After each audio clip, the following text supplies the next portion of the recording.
25.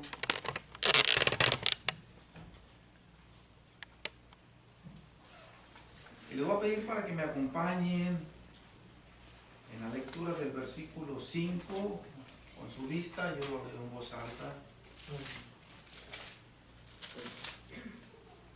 Dice así: y tardándose el esposo, cabecearon todas y durmieron.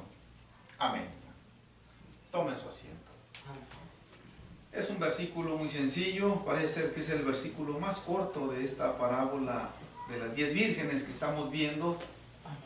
Y pues estamos pendientes aquí de ver algo que se oculta a la vista del ojo humano cuando sucede.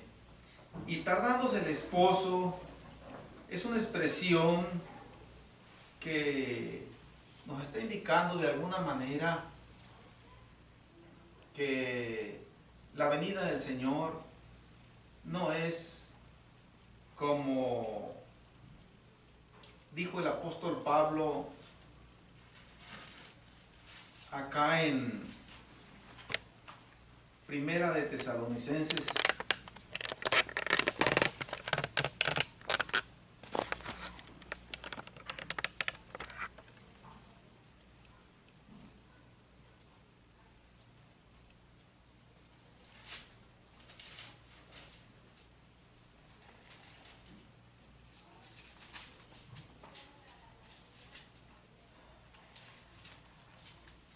Más bien es Segunda de Tesalonicenses.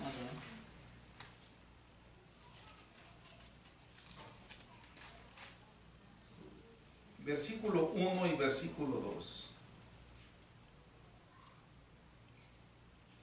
Pero con respecto a la venida de nuestro Señor Jesucristo y nuestra reunión con Él, os rogamos, hermanos. Hermano, disculpe, está mal.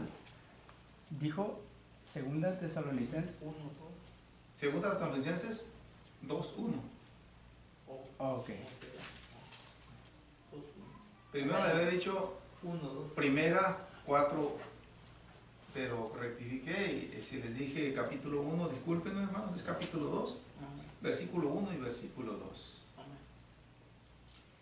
Pero con respecto a la venida de nuestro Señor Jesucristo y nuestra reunión con Él, os rogamos, hermanos, que no os dejéis mover fácilmente de nuestro modo de pensar, ni os conturbéis, ni por espíritu, ni por palabra, ni por carta como si fuera nuestra, en el sentido de que el día del Señor está cerca.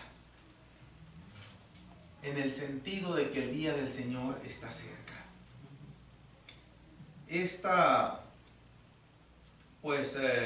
idea circuló mucho desde el principio de la iglesia.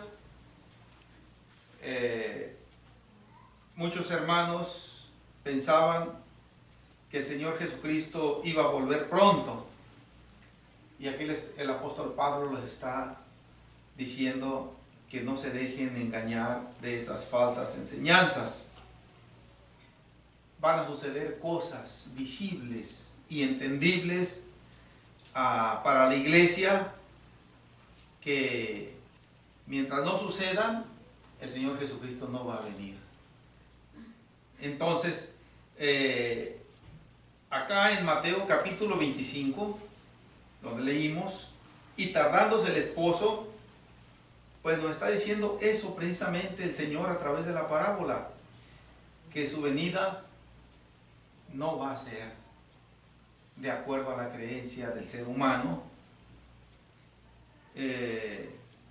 Esto también el apóstol Pedro, acá en una de sus cartas, que ahorita les voy a decir exactamente,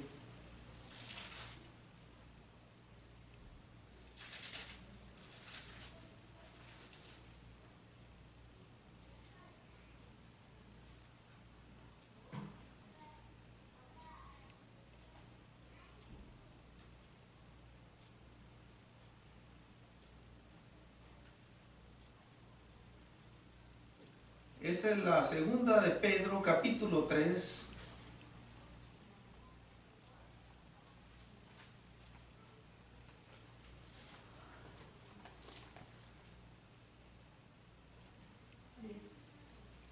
Versículo 3 y versículo 4.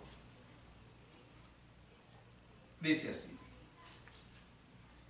sabiendo primero esto, que en los postreros días vendrán burladores andando según sus propias concupiscencias y diciendo: ¿dónde está la promesa de su advenimiento?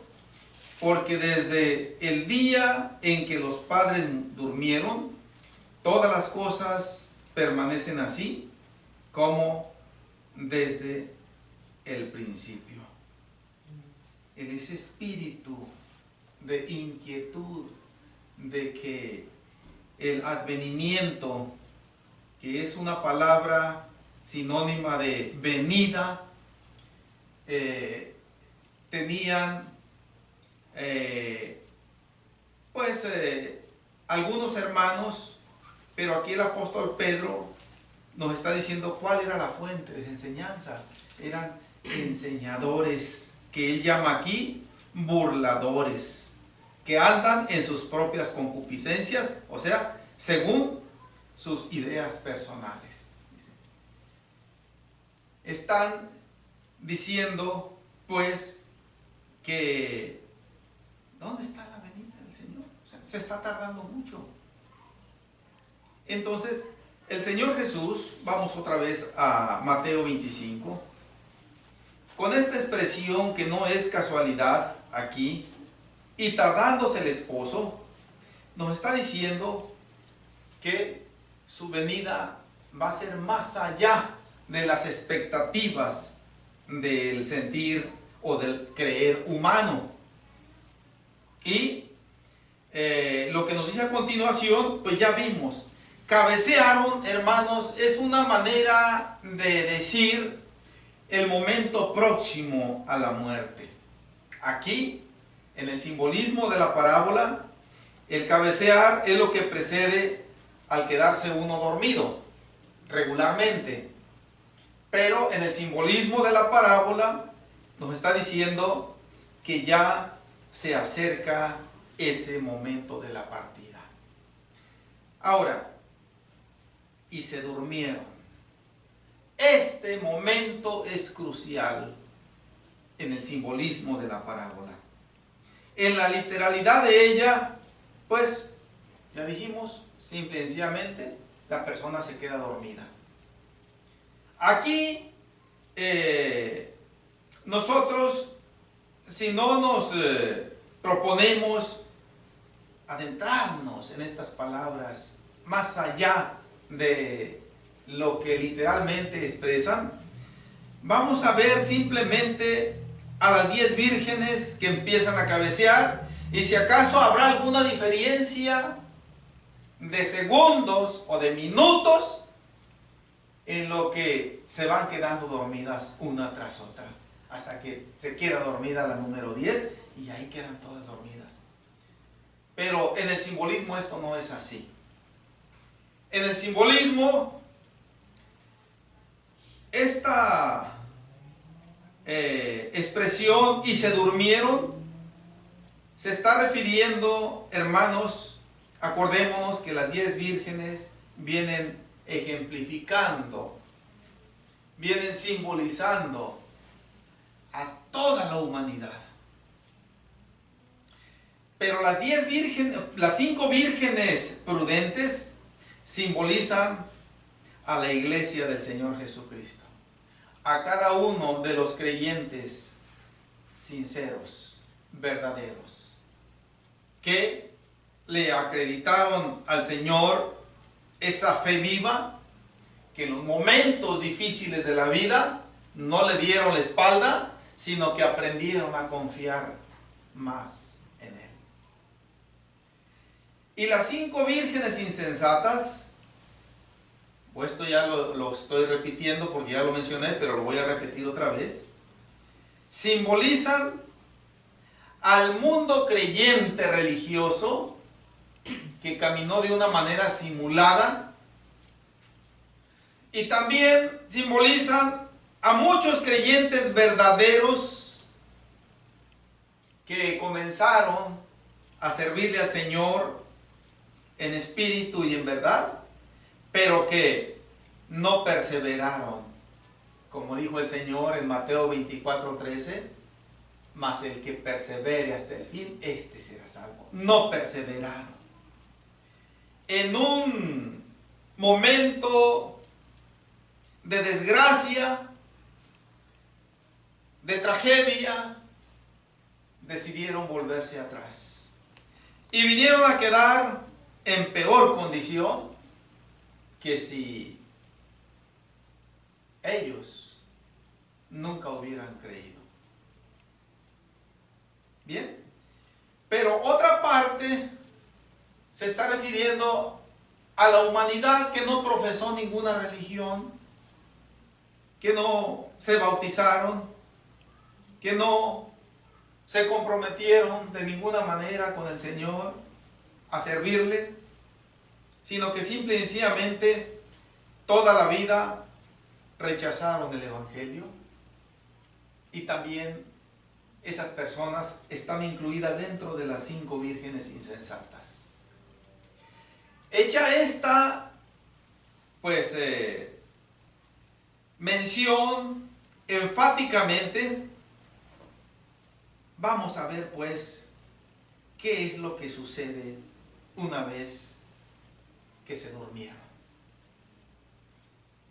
Se durmieron, vamos a decirlo, un día una, otro día otra, porque las 5 vírgenes insensatas y las 5 vírgenes prudentes están simbolizando a miles de personas, pero en un mayor número las 5 vírgenes insensatas, a miles de millones de personas.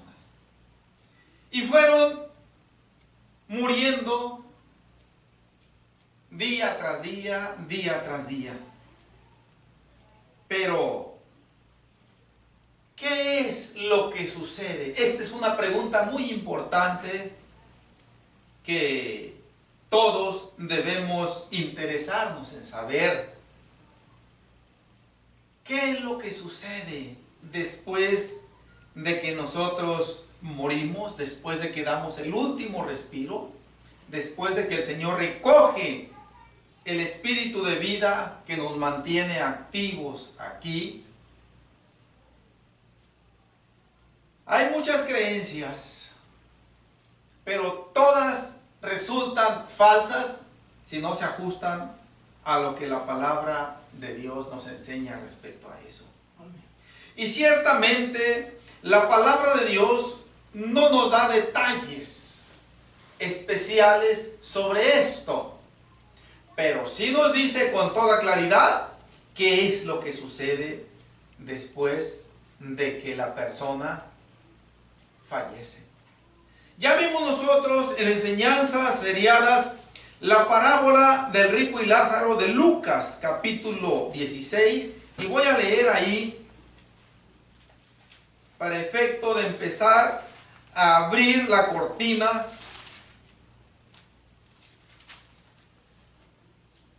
que oculta lo que acontece después de la muerte, tanto a creyentes como a no creyentes, porque estamos viendo que tanto las vírgenes prudentes como las insensatas, todas durmieron. ¿Qué quiere decir? Todas murieron.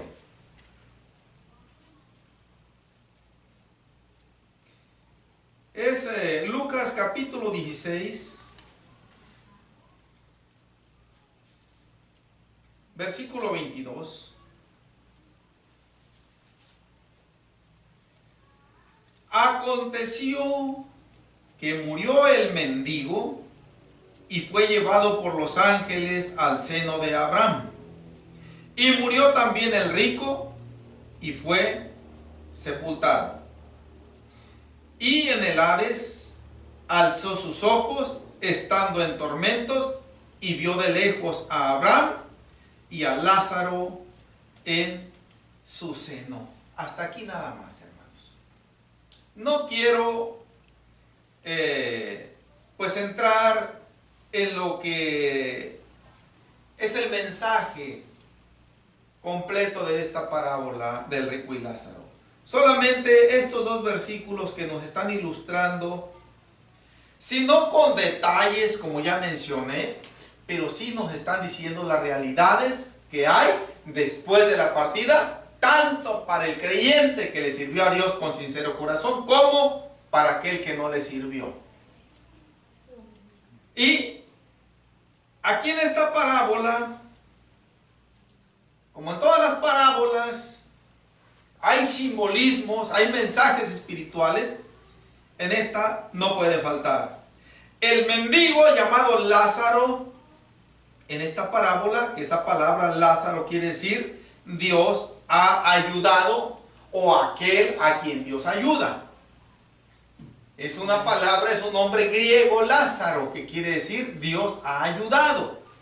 Entonces, Lázaro, o el mendigo, como dice aquí el versículo 22 que leímos, viene simbolizando al creyente fiel y verdadero que sufrió por causa del evangelio.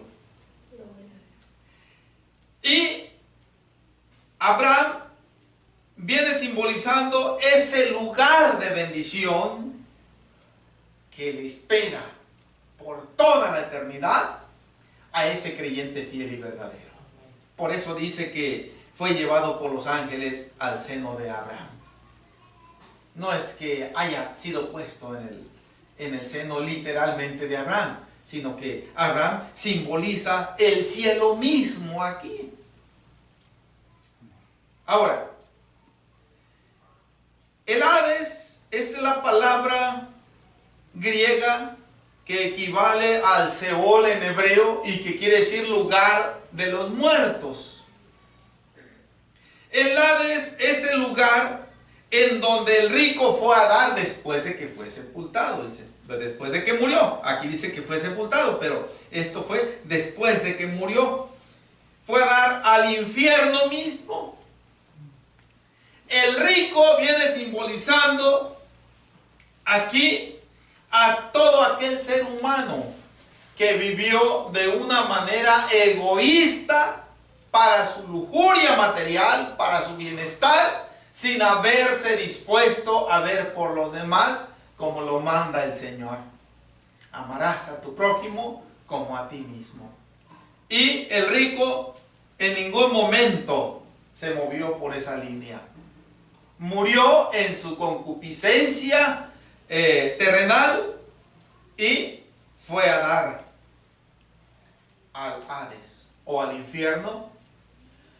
Y hermanos, aquí tenemos lo que viene siendo la bifurcación final de la vida, la separación del destino humano, que de hecho ya se estaba dando desde esta vida misma, pero que no se echaba de ver de alguna manera con más claridad, hasta después de la muerte. Ahí sí se toman rumbos distintos, uno al cielo con Abraham, dice, otro al infierno, a las llamas que están atormentando. Y volvemos a la parábola de las 10 vírgenes. Cabecearon todas y durmieron. Una vez que hubieron muerto todas, ya vamos a irnos al suceso final. Cuando muere la última de las vírgenes, pudo haber sido la prudente, pudo haber sido la insensata.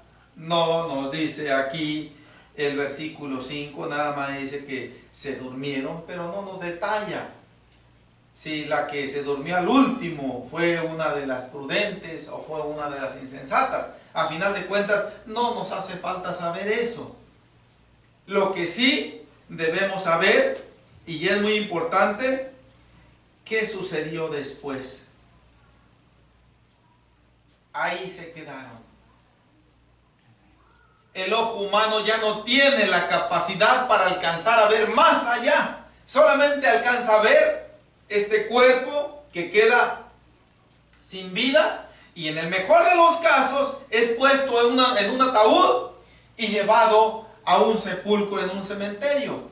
Digo en el mejor de los casos porque muchas veces no aparecen los cuerpos, son quemados, son enterrados clandestinamente, perecen en las fauces de algún animal,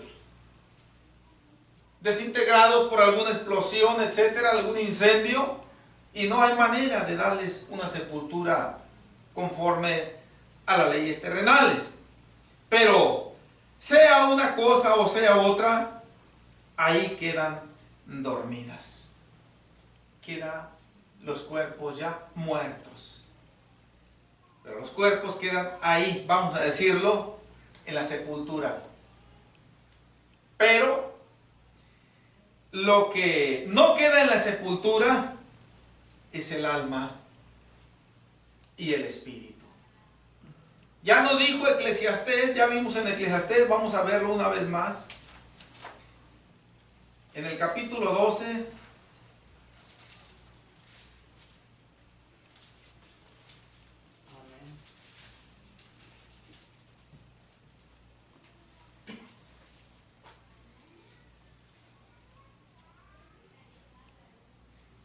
que en el versículo 7, lo que nos está diciendo este versículo 7 de Eclesiastés 12 es precisamente también lo que sucede después de la muerte de la persona. O inmediatamente antes, dice. ¿Estamos, hermanos? Eclesiastés 12, 7.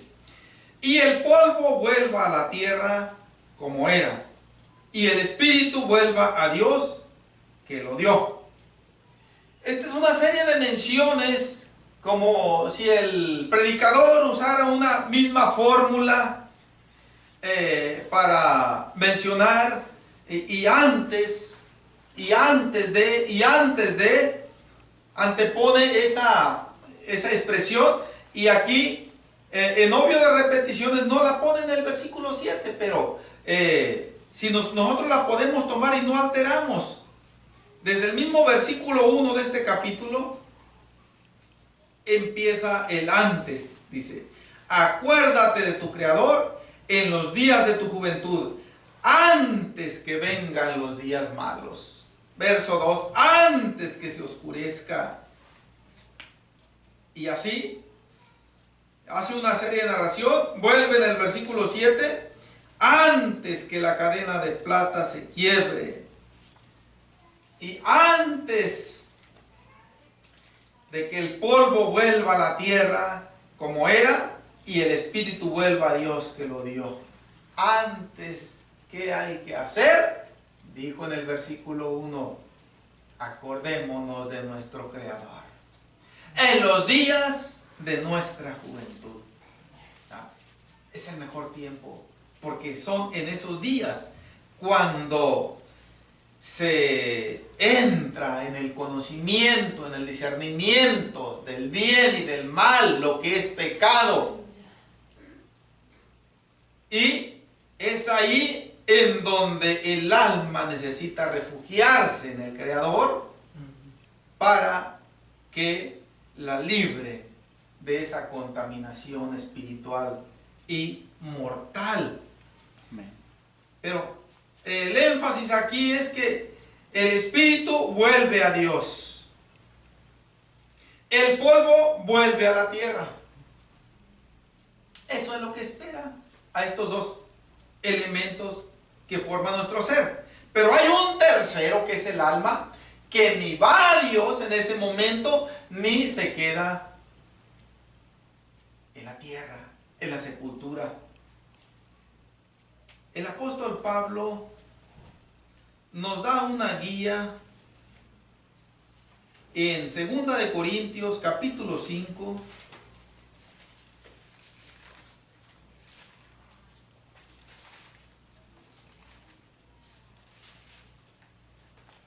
versículo 10.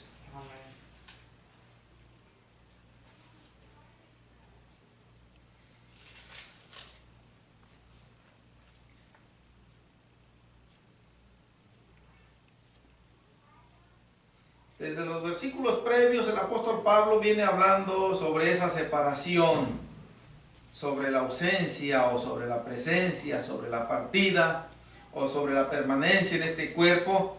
Y en el versículo 10 resume estas palabras: porque es necesario que todos nosotros comparezcamos ante el tribunal de Cristo, para que cada uno reciba según lo que haya hecho mientras estaba en el cuerpo, sea bueno o sea malo.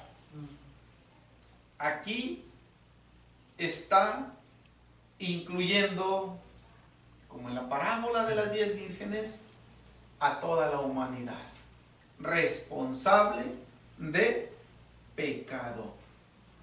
Es necesario, o sea, es algo que no se va a poder evitar. Es algo que lo crea o no lo crea el ser humano, que lo quiera o no lo quiera, va a llegar el momento, como dijo el autor de Hebreos. Voy a leer en el versículo 13 del capítulo 4 de Hebreos, literalmente esas palabras.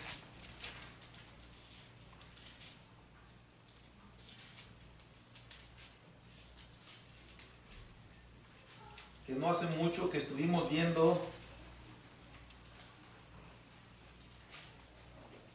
estos versículos. Hebreos 4:13, y no hay cosa creada que no sea manifiesta en su presencia. Antes bien, todas las cosas están desnudas y abiertas a los ojos de aquel a quien tenemos que dar cuenta. Es lo mismo que el apóstol Pablo está diciendo en 2 de Corintios 5:10. Es necesario que todos nosotros comparezcamos ante el tribunal de Cristo. La palabra comparecer quiere decir tenemos que estar presentes ante. No es válido ahí mandar a ningún representante. Cada uno dice, tenemos que comparecer. Ahora, el Señor es el único que va a calificar qué es bueno y qué es malo. No le es dado hacer esta calificación ni siquiera a los ángeles. No, mucho menos al ser humano, que es muy imparcial, porque para lo que algunos es bueno, para otros es malo. Para lo que a unos es malo, para otros es bueno. Pero lo que importa aquí es qué es bueno para el Señor y qué es malo para el Señor. Y nosotros tenemos que aprender a llamar bueno a lo que Dios llama bueno, y llamar malo a lo que Dios llama malo. De alguna manera, volviendo acá en el capítulo 25, volvamos otra vez. Pero ahora en el versículo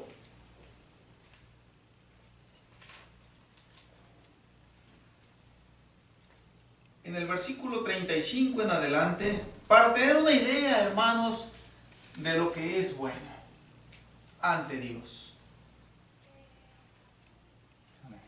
Mateo 25, 35 en adelante. Porque tuve hambre y me disteis de comer, tuve sed y me disteis de beber, fui forastero y me recogisteis, estuve desnudo y me cubristeis, enfermo y me visitasteis, en la cárcel y vinisteis a mí. Entonces los justos le responderán diciendo, Señor, ¿cuándo te vimos hambriento y te sustentamos, o sediento y te dimos de beber? ¿Y cuando te vimos forastero y te recogimos, o desnudo y te cubrimos? ¿O cuando te vimos enfermo o en la cárcel y vinimos a ti? Y respondiendo el rey les dirá: de cierto os digo que cuanto lo hicisteis a uno de estos mis hermanos más pequeños, a mí lo hicisteis. Podemos nosotros, hermanos, resumir todo esto en palabras más sencillas.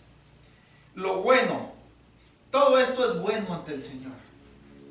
Le está diciendo a las ovejas que les dijo: venid benditos de mi Padre al reino eterno preparado para vosotros desde la fundación del mundo, por esto y por esto y por esto. Y le refiere toda esta serie de obras o de acciones que hicieron que a Dios le agradan.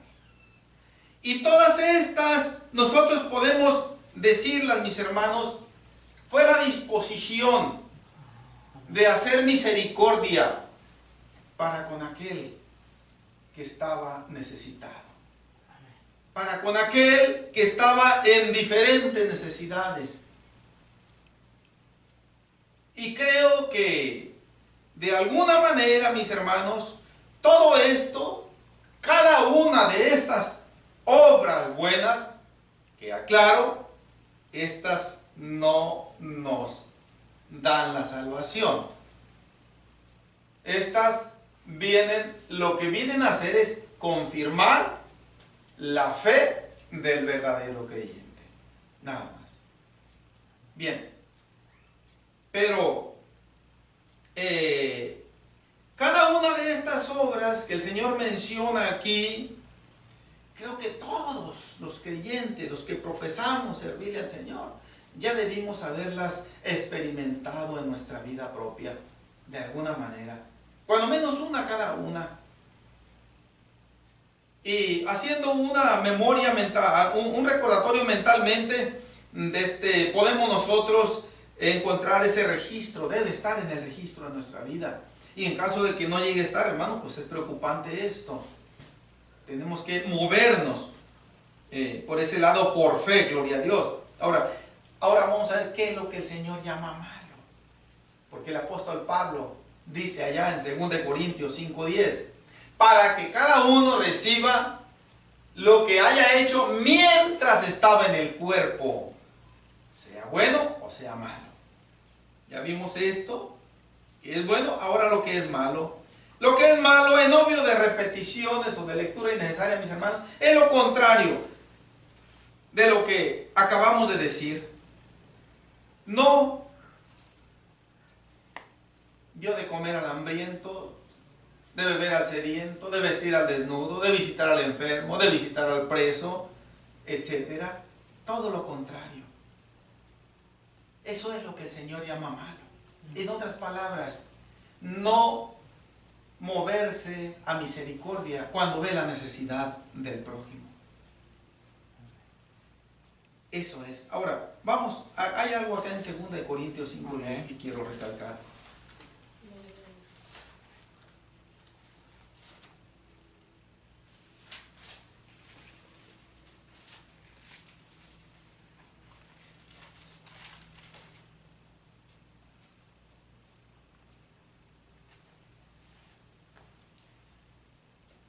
¿Cuándo va a ser esa comparecencia que dice el apóstol Pablo? Es necesario que todos comparezcamos ante el tribunal de Cristo. Quiere decir que ese momento se va a llegar, tarde que temprano. ¿Y cómo es que vamos a comparecer? Si el cuerpo se hizo polvo, dijo el predicador en 12:7 de Eclesiastés, y el polvo vuelve a la tierra. El Espíritu Dios lo recogió.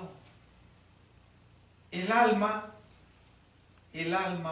es la responsable ante Dios de lo que hagamos en esta vida. Y ella es la que va a sufrir las consecuencias o va a disfrutar la recompensa de acuerdo a la actitud que haya tomado ante la palabra de Dios. Es el alma la que tiene que comparecer. Sí. Pero, ¿cómo va a comparecer el alma? Acordémonos, mis hermanos, va a haber pasos. Hay pasos que la palabra de Dios nos marca. Cuando el Señor nos dice en San Juan, capítulo 5, una cita en la que hemos hecho énfasis varias veces y vamos a leerla nuevamente. Amén.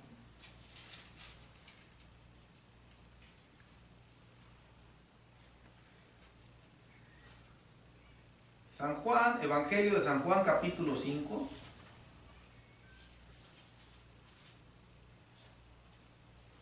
Miren, versículo 28 y versículo 29. Dicen así: no os maravilléis de esto, porque vendrá hora cuando todos los que están en los sepulcros oirán su voz, y los que hicieron lo bueno saldrán a resurrección de vida, mas los que hicieron lo malo a resurrección de condenación. A estas alturas, mis hermanos, y en base a la explicación que acabo de dar hace un momento yo, cuando vemos aquí en el versículo 29, los que hicieron lo malo, acordémonos lo que el Señor le dijo a los de su derecha, y los que hicieron lo bueno, lo que el Señor, perdón, los que hicieron lo malo, lo que el Señor le dijo a los que estaban a su izquierda, a los cabritos, y los que hicieron lo bueno, lo que el Señor le dijo a las ovejitas, a las que estaban a su derecha. Entonces, pero aquí no nos dice, no nos detalla el Señor en esta parte quién o qué tiempo hay intermedio entre la resurrección de los que hicieron lo bueno y la resurrección de los que hicieron lo malo, porque tanto unos como otros vamos a resucitar, así como las 10 vírgenes de la parábola de Mateo 15, de Mateo 25, perdón, todas murieron, todas durmieron y todas despertaron a la medianoche. Cuando se escuchó aquel clamor, aquí viene el esposo, salid a recibirle. Bien. Dice, todos saldrán a resurrección. Unos a resurrección de vida, otros a resurrección de condenación. Si este versículo se mira de una manera aislada de toda la palabra de Dios, podemos nosotros decir que se lleva a cabo en un momento para unos y para otros. Pero esto no es así. Acá, en el libro del Apocalipsis, capítulo 20,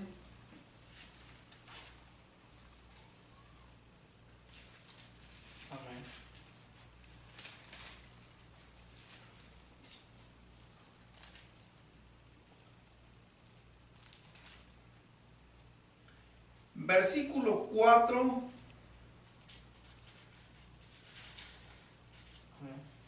en adelante, dice así: vi tronos, y se sentaron sobre ellos los que recibieron facultad de juzgar, y vi las almas de los decapitados por causa del testimonio de Jesús y por la palabra de Dios, los que no habían adorado a la bestia ni a su imagen, y que no recibieron la marca en sus frentes ni en sus manos, y vivieron y reinaron con Cristo 1000 años. Aquí ya nos está aclarando el Señor a través del apóstol Juan que los que van a resucitar primero son aquellos que hicieron lo bueno, los justos. aquí nos está dando más detalles. Los que no recibieron la marca de la bestia ni la adoraron, aquellos que fueron decapitados por causa del testimonio de Jesús, dice, estos, dice, vivieron y reinaron con Cristo 1000 años. Verso 5. Pero los otros muertos no volvieron a vivir hasta que se cumplieron 1000 años. Esta es la primera resurrección. Dice, pero los otros muertos. ¿Quiénes son esos otros muertos? Aquellos que no sirvieron a Dios. Aquellos que cuando se dejó venir aquel sistema que está por venir en un tiempo futuro sobre el mundo entero, de esa marca, de ese código mortal que se le va a asignar a cada persona para que pueda adquirir las cosas necesarias para vivir, para que pueda trasladarse de un lugar a otro sin problemas, y aún para que libre su misma vida, inmediatamente se prestó para aceptarlo. A esas personas y a todo aquel que rechazó el Evangelio, que rechazó los propósitos de Dios para salvarlo, todos esos están incluidos en esta expresión del versículo 5 en su inicio. Pero los otros muertos no volvieron a vivir. Esos son los otros muertos. Entonces nos dice hasta que se cumplieron 1000 años. Después de 1000 años de haber resucitado los creyentes en Cristo, después resucitan aquellos que no creyeron. Los creyentes que resucitaron primero, ellos, desde ahí, una vez que resucitan, que ahorita quiero ver algo más de eso, es cuando el Señor les dice las palabras: venid benditos de mi Padre, al reino eterno preparado para vosotros desde la fundación del mundo. Ahí se cumple para unos ese momento de la comparecencia ante el tribunal de Cristo, que dijo el apóstol Pablo en 2 de Corintios 5:10. Ahora,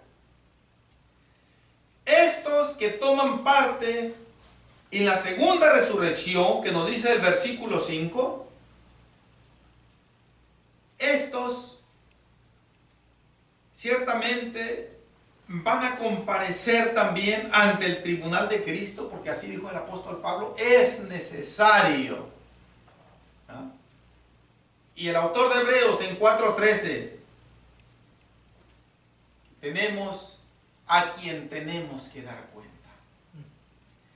Aquí también comparecen, pero en una escena completamente diferente, en un panorama diametralmente opuesto al que comparecieron los creyentes fieles y verdaderos. Y en el versículo 15, ya resumiendo el proceso de la comparecencia, el proceso del juicio, dice así: y el que no se halló inscrito en el libro de la vida fue lanzado al lago de fuego. Pero antes de ser lanzado al lago de fuego, mis hermanos, cada uno de los que lamentablemente vayan a dar a este lugar va a escuchar también las palabras también muy opuestas a las que recibieron aquellos que hicieron lo bueno de Mateo 25, y que tenemos aquí en el mismo capítulo 25 de Mateo, pero en el versículo 41.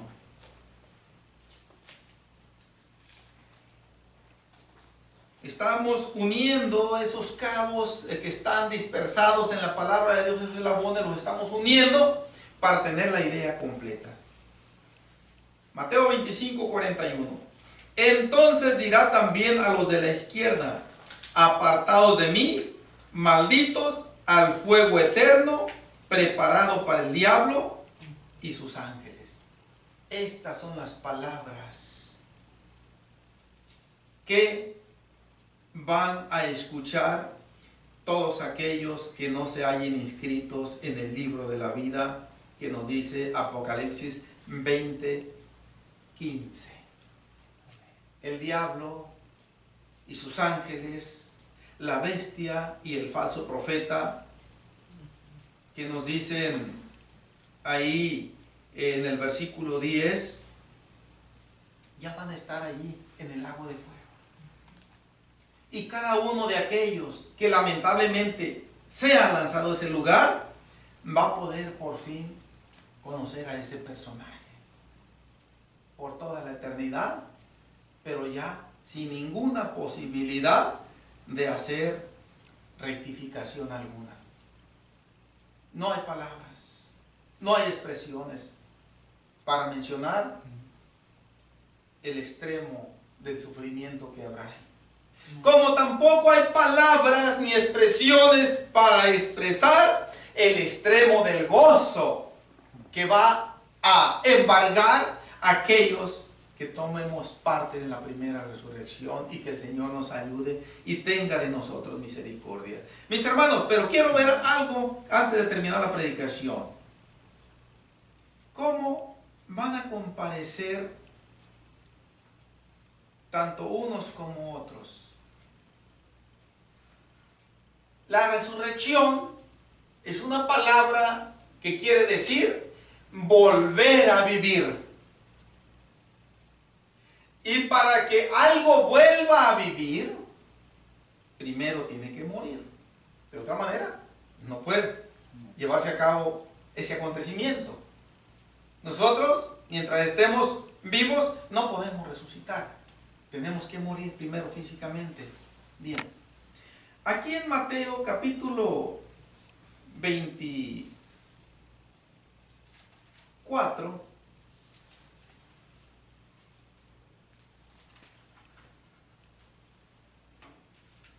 tenemos la respuesta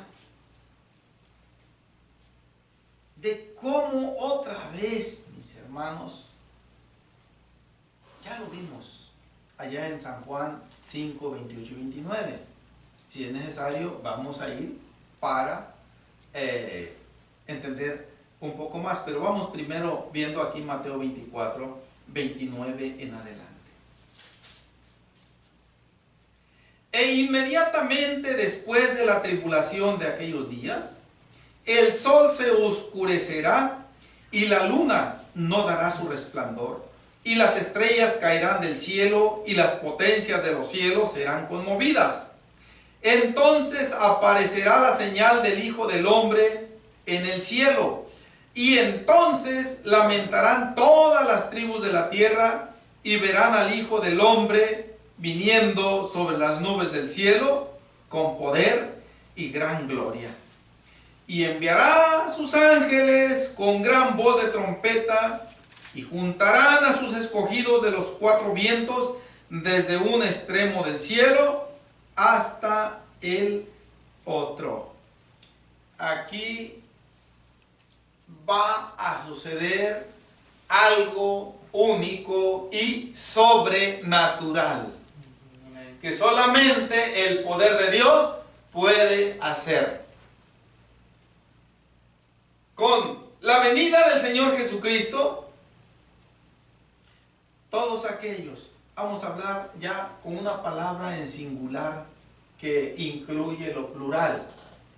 La iglesia de Dios es levantada.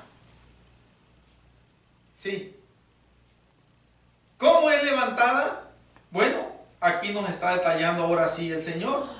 Va a enviar a sus ángeles. para que junten a sus escogidos de toda la superficie de la tierra. ¿Qué es lo que quiere decir? De los cuatro vientos, desde un extremo del cielo hasta el otro. En toda la faz de la tierra va a haber creyentes dispersados que quedaron sepultados ahí. Sus cuerpos hechos ya polvo a estas alturas. Ese polvo, una vez más, va a reconstruirse, va a volver a tomar forma, pero ya no con esta materia en la que estamos ahorita. Va a ser un cuerpo de una materia que el predicador no puede precisar en este momento porque la palabra de Dios no nos lo dice. ¿Ah? Aunque de alguna manera el apóstol Pablo en 1 Corintios 15 nos da una idea.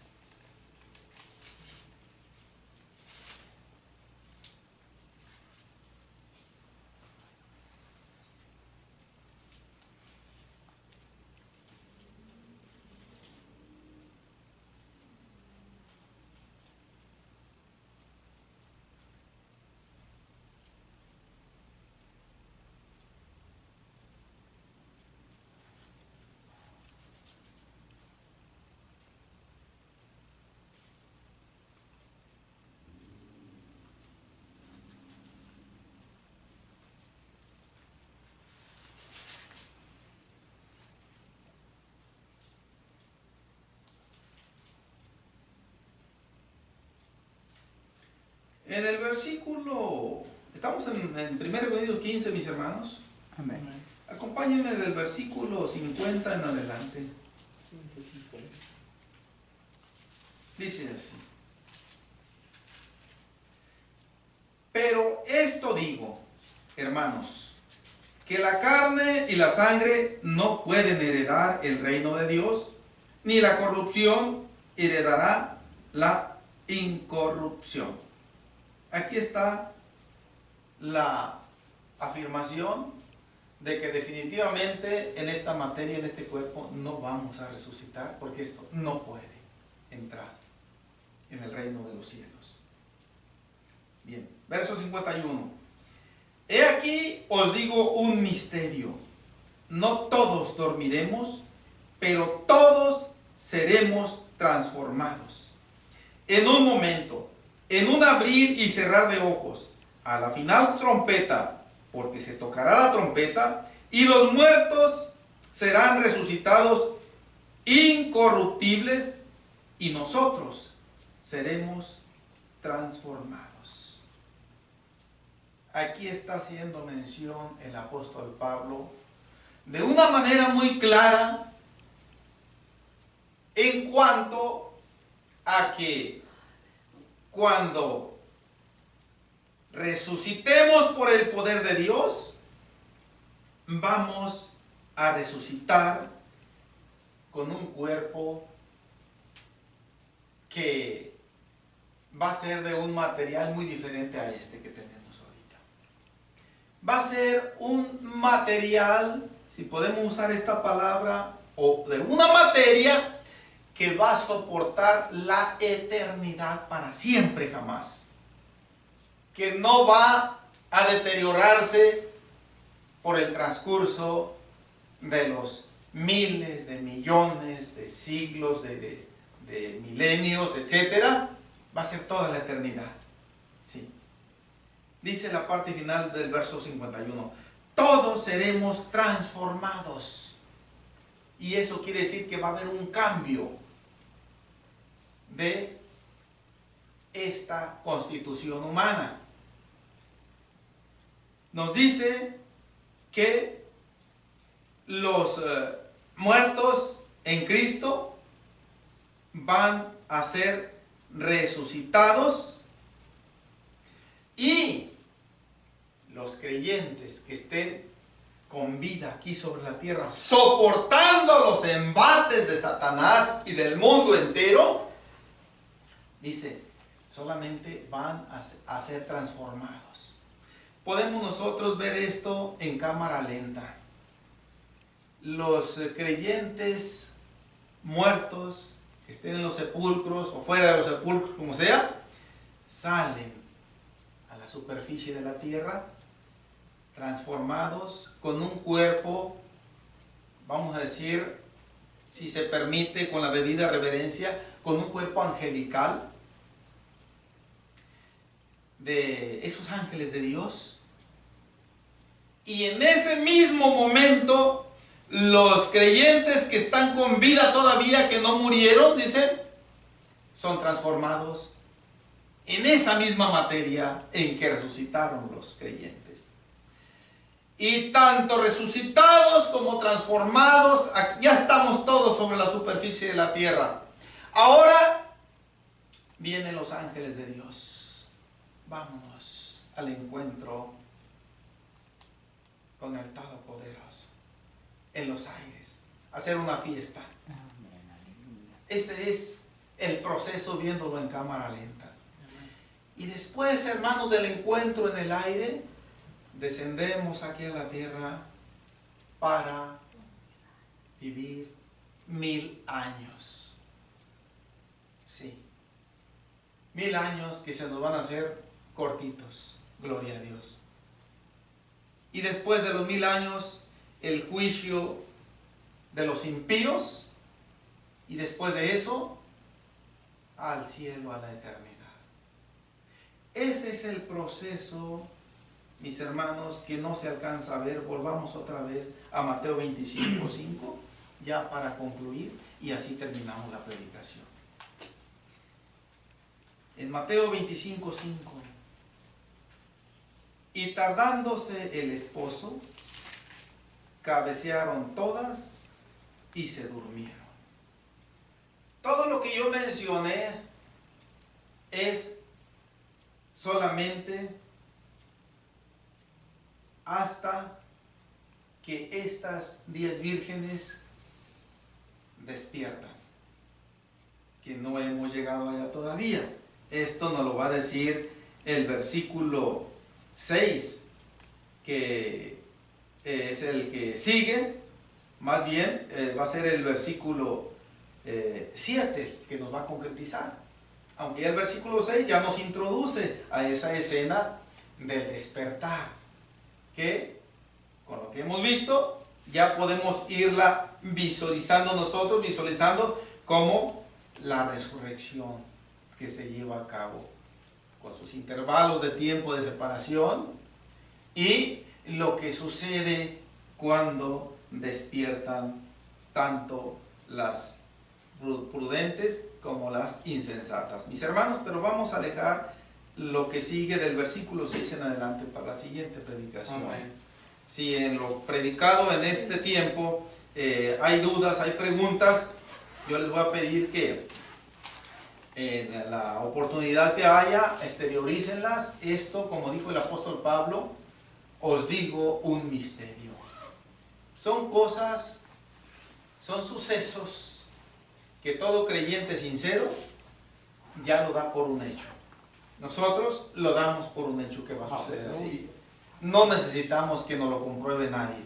Por el solo hecho de que el Señor lo dijo a través de sus enviados, para nosotros es más que probado. Solamente nos resta esperar a que llegue ese tiempo. Pero gran parte de la humanidad no cree esto. Sí. Y no lo cree ni aunque se le llegara a comprobar muchas veces. Pero en fin, hermanos, eso ya no es problema de la iglesia, y es problema de cada uno de los que no crean al Evangelio. Vamos a orar, hermanos. Terminamos así con esto ya la predicación, y vamos a pedirle a Dios que nos